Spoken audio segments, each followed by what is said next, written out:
December 3rd, 1984. Just after midnight, thousands of people are asleep. Children dream peacefully beside their parents. Street dogs wander through silent alleyways. A cool winter mist hangs over the city of Bhopal, India. Then something invisible begins to move. Not an army, not a bomb, not an earthquake. A cloud, a poisonous cloud. It creeps silently through the darkness. No warning sirens, no evacuation orders, no chance to escape. Within minutes, people wake up choking. Their eyes burn as if fire has been poured into them. Their lungs feel as though they are filling with acid. Mothers grab their children. Fathers stumble blindly through the streets. Entire families run into the darkness, not knowing where safety lies. Some collapse before reaching the next street. Others never wake up again. The city becomes a nightmare. Screams echo through the night. Hospitals overflow. Bodies cover roads. And by sunrise, one of the deadliest industrial disasters in human history has unfolded. This is not a story of war, yet it killed like one. This is not a story of a natural disaster, yet it devastated an entire city. This is the story of the night poison fell from the sky. This is the story of Bhopal. And before we begin, subscribe to Real Story Network, where history's most powerful true stories come alive. Because some stories must never be forgotten. To understand what happened that night, we must first understand Bhopal. In the early 1980s, Bhopal was known as the City of Lakes. Located in central India, it was home to hundreds of thousands of people. Life moved at a steady rhythm. Markets bustled with activity. Children played cricket in dusty streets. Workers traveled daily to factories that promised employment and opportunity. Among those factories stood a large industrial complex owned by Union Carbide India Limited. Its purpose seemed simple: produce pesticides for Indian agriculture. For many families, the factory represented progress, jobs, income, hope.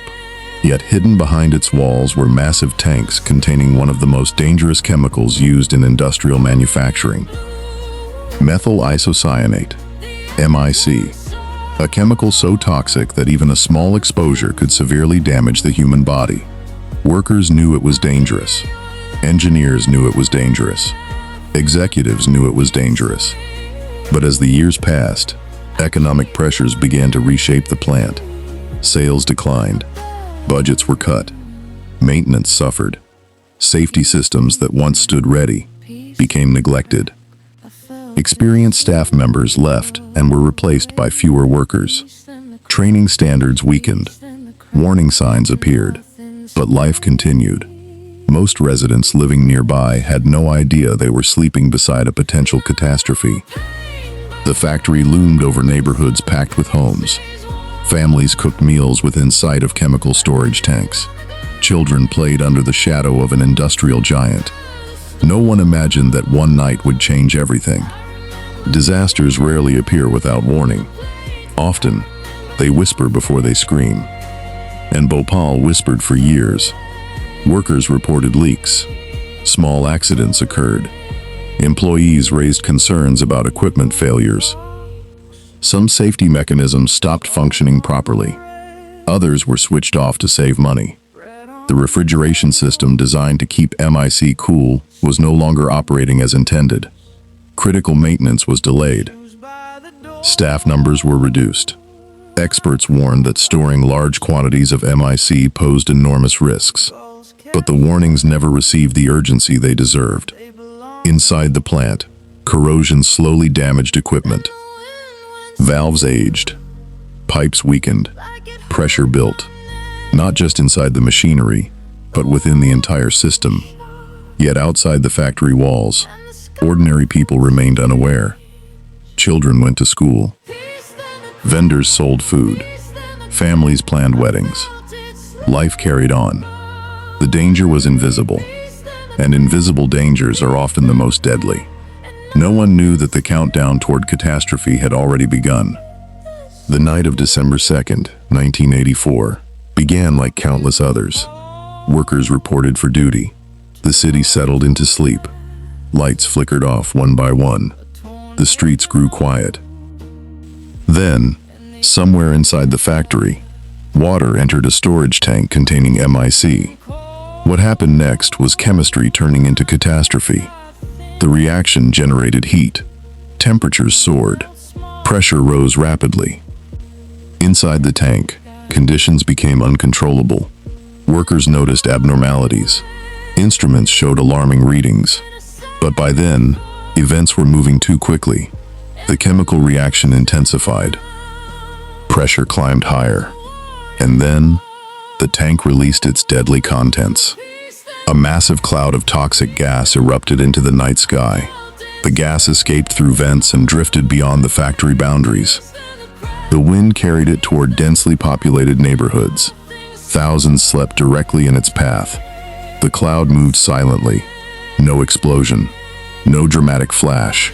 No warning. Just death floating through the darkness. Residents first noticed an unusual smell. Sharp, pungent, terrifying. Moments later came the burning. Eyes, nose, throat, lungs. People awoke coughing violently. Children screamed. Families rushed outside seeking fresh air. Instead, they ran directly into the poisonous cloud. Panic spread instantly. The nightmare had begun. What happened next felt like the end of the world. People flooded into the streets. Thousands ran in every direction. No one knew what the gas was. No one knew where safety existed. Every breath became torture. Victims described feeling knives inside their lungs. Eyes swelled shut.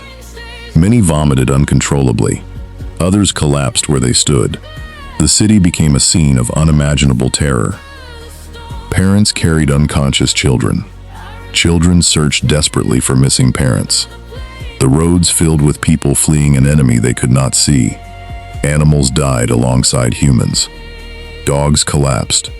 Birds fell from the sky. Cattle lay motionless beside roads. Hospitals were overwhelmed almost immediately. Doctors faced a crisis they did not understand. Patients poured through doors faster than they could be treated. There was no information. No clear explanation. No established treatment. Medical staff struggled heroically. Some doctors worked continuously for hours without rest. Nurses fought exhaustion while caring for endless waves of victims. Every corridor filled. Every bed occupied. The air itself seemed poisoned. Outside, bodies accumulated. Entire families perished together. Some died while running. Others died in their homes. Many died clutching loved ones. By sunrise, the scale of the catastrophe was becoming horrifyingly clear. Bhopal had been transformed into a city of mourning, and the worst consequences were only beginning. Behind every statistic lies a human story, and Bhopal is filled with them.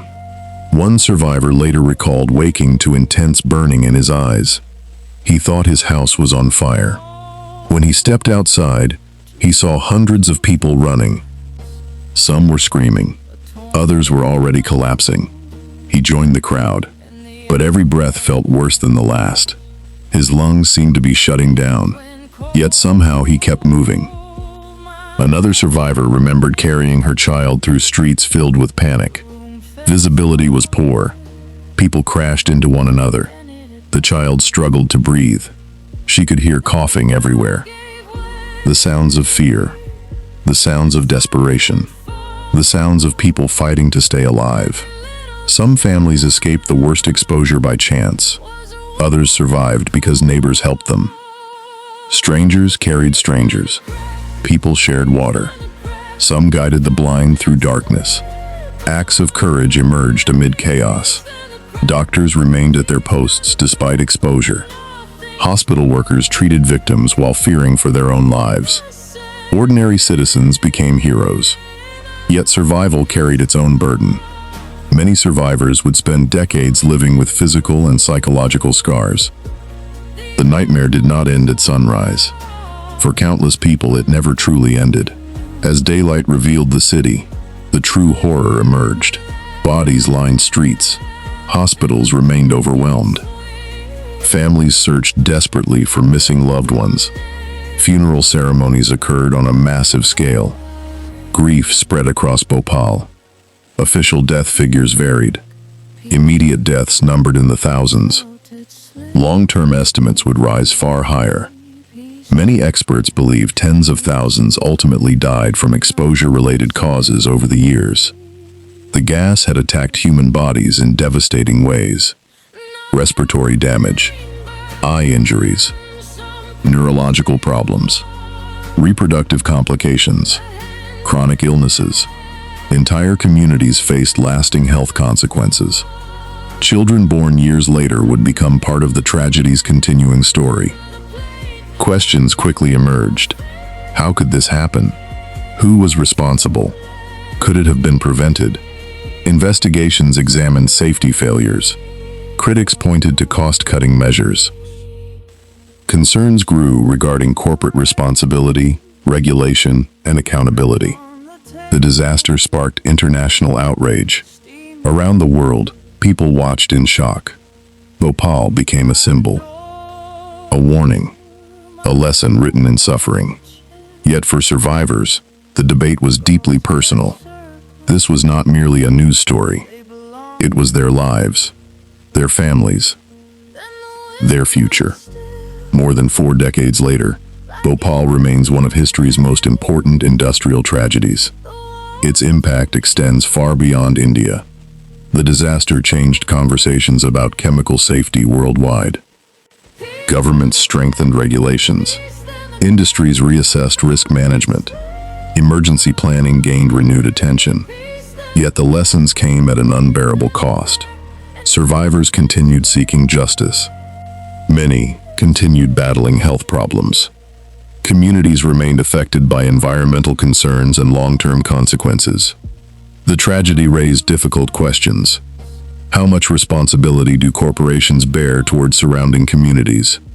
What happens when safety becomes secondary to financial pressure? How should governments protect citizens from industrial hazards? These questions remain relevant today, because Bhopal was not simply a failure of machinery. It was a failure of systems, a failure of oversight, a failure to listen to warnings. History repeatedly teaches that disasters often occur when warning signs are ignored. Bhopal stands as one of the clearest examples. A reminder that progress without responsibility can become catastrophe. Imagine standing beneath a quiet night sky. No bombs, no gunfire, no signs of danger. Then suddenly, the air itself becomes your enemy. That is what happened in Bhopal. Thousands went to sleep expecting an ordinary morning. Many never saw one. Others survived only to carry the scars for the rest of their lives.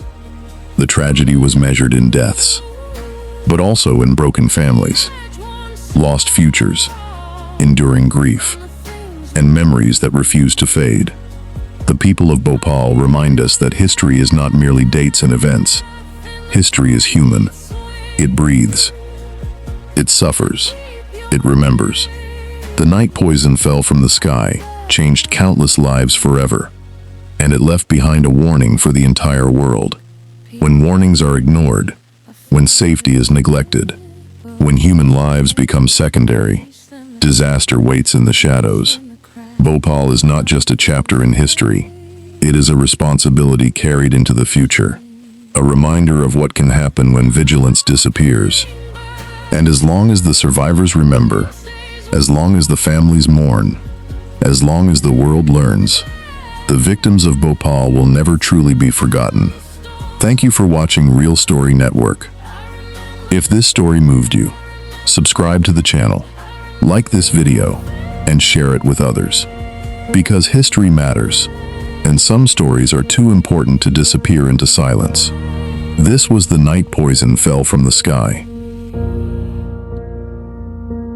Morning on the docks, salt on the rails, bread on the table, steam in the pails, your shoes by the door.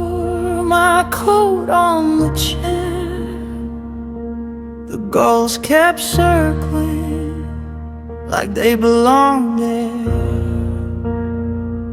Then the wind went still, like it heard my name. The water turned sharp and the sky